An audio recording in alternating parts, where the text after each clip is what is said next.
Nanin, a Japanese master during the Meiji era, received a university professor who came to inquire about Zen. Nanin served tea. He poured his visitor's cup full, and then kept pouring. The professor watched the overflow until he no longer could restrain himself. "It is over full. No more will go in."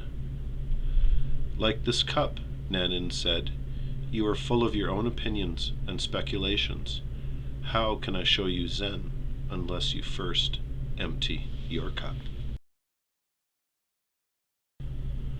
Truly I tell you, unless you change and become like little children, you will never enter the kingdom of heaven. He who knows nothing is closer to the truth than he whose mind is filled with falsehoods and errors.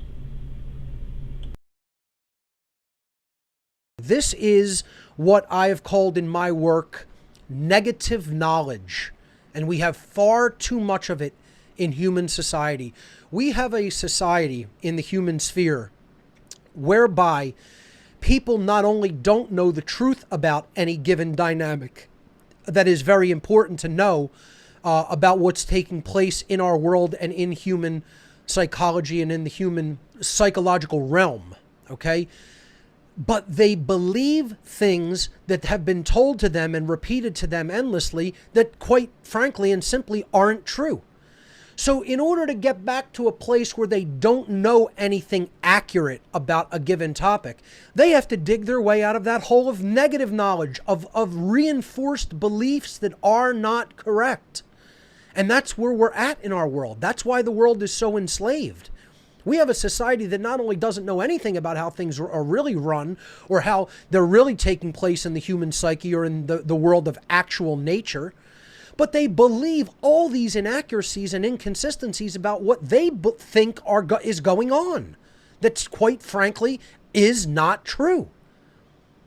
And this is the hole that people have to dig themselves out of. And I'm telling you, most of them have such a huge ego, a crystallized ego, that is just built up from the minute they've been put out of the womb into this world and the social engineering that comprises it.